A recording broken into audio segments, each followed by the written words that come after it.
વરસાદની આ સિઝનમાં જો ખાવા જેવી ભજીયા સિવાયની કોઈ આઈટમ હોય તો એ છે ગરમા ગરમ ખીચું. અને એમાં પણ જો એ ખીચું હેલ્ધી હોય તો, એટલે કે દાળ ચોખા અને શાકભાજીથી બનાવેલું. તો આપણે આજે જૈન રીતે દાળ ચોખાથી બનાવેલું એકદમ સરસ ખીચું તૈયાર કરવાના છે, જેને ગુજરાતીમાં કપૂરિયા કહે છે.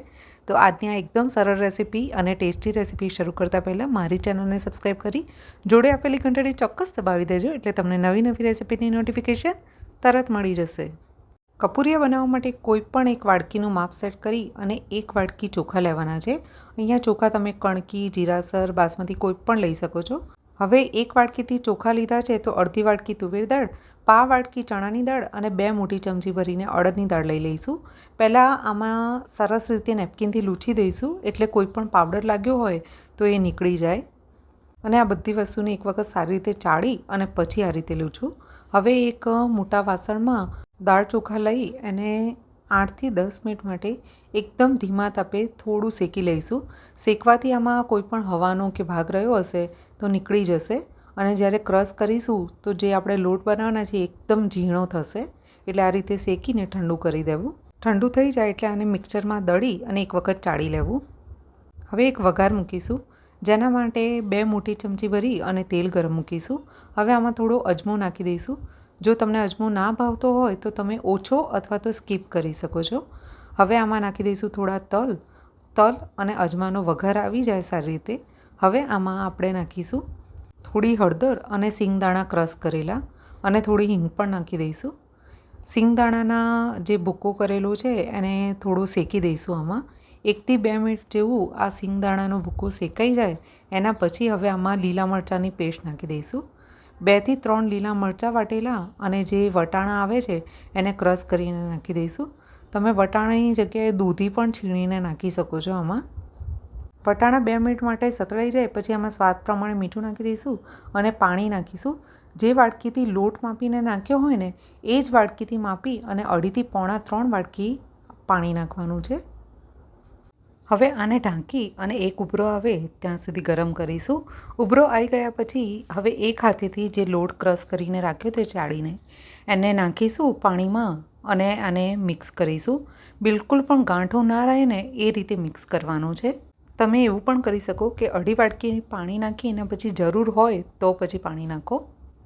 જુઓ, અહીંયા ગાંઠો સિવાય એકદમ સરસ લોટ મિક્સ થઈ ગયો છે પાણીમાં. અહીંયા તમે દાળ ચોખાને જેટલું બારીક પીસશો ને એટલા તમારા કપૂરિયા મસ્ત બનશે. જુઓ, હવે આમાં ઉપરથી જો લીલા ધાણા થોડા નાખી અને આને મિક્સ કરી દઈશું. ચોમાસામાં હમણાં લીલા ધાણા ના ખાતા હો તો સ્કીપ કરી દેવા. હવે ગેસને બંધ કરી દઈશું અને આ જે મિશ્રણ તૈયાર કર્યું છે અને એક પ્લેટમાં નાખી અને થોડું ઠંડુ થવા દઈશું. હવે 1.5 થી પા વાડકી જેટલું દહીં ગરમ કરી અને એમાં થોડો બેકિંગ સોડા નાખી દઈશું. આ પ્રોસીજર તમે પહેલાં પણ પાણી નાખ્યું ત્યારે પણ કરી શકો છો, પણ હું ત્યારે નાખવાનું ભૂલી ગઈ હતી એટલે હું પાછળથી એડ કરી રહી છું. આ રીતે દહીં અને બેકિંગ સોડા નાખવાથી જે કપૂરિયા છે એ ટેસ્ટમાં પણ બહુ સરસ થશે અને થોડા ફૂલશે પણ ખરા. થોડો હાથને ચીકણો કરી દઈશું આ બધું મિક્સ કરીને અને પછી આને શેપ આપી દઈશું. તમે ઈચ્છો તો હું અહીંયા ગોળ શેપ આપી રહી છું. તમે મુઠિયા જેવો પણ શેપ આપી શકો છો, તો એના પીસ કરીને પણ પાછળથી વઘારી શકો છો.